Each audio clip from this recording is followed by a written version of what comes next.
Assalamualaikum warahmatullahi wabarakatuh. Bagaimana kabarnya teman-teman hari ini? Alhamdulillah.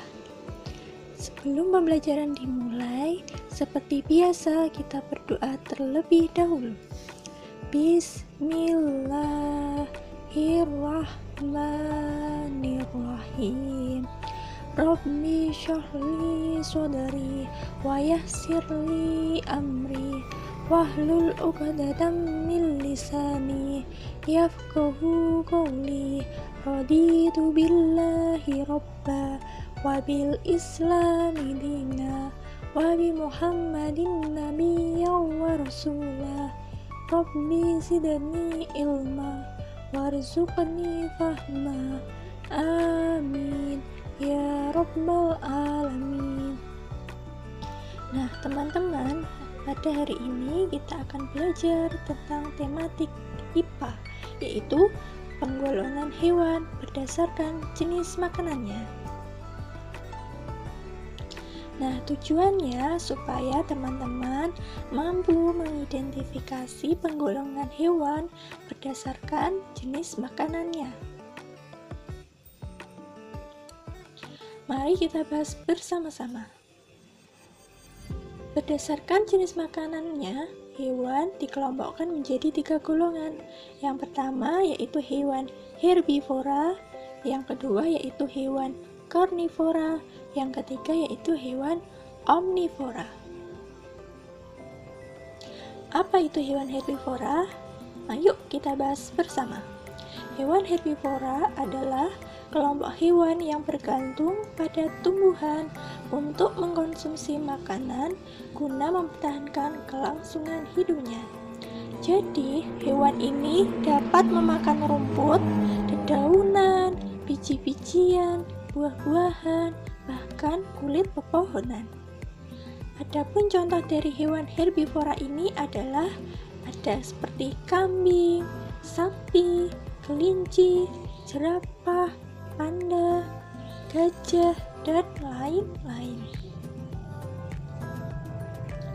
Berikutnya yaitu hewan karnivora. Apa itu hewan karnivora? Hewan karnivora adalah jenis hewan yang bergantung pada hewan lain untuk makanan sehari-hari.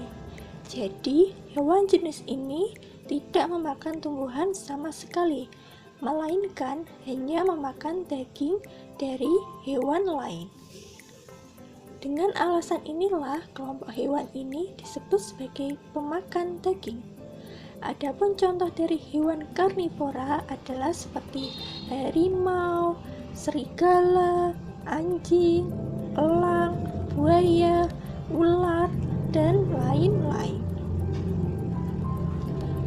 Berikutnya yaitu adalah hewan omnivora. Apa itu hewan omnivora? Hewan omnivora adalah kelompok hewan yang bergantung pada tumbuhan dan hewan sebagai konsumsi makanannya untuk mempertahankan kelangsungan hidupnya. Jadi, hewan omnivora ini adalah kelompok hewan pemakan tumbuhan sekaligus pemakan daging, atau disebut hewan pemakan segalanya.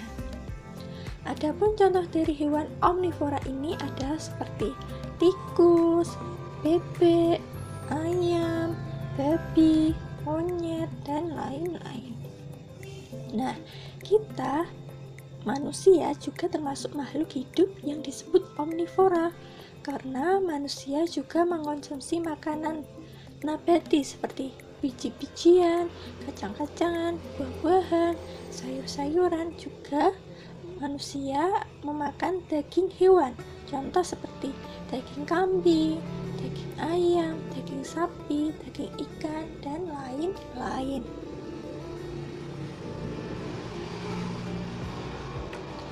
Yang terakhir, kita akan membahas tentang ciri-ciri hewan herbivora, karnivora, dan omnivora.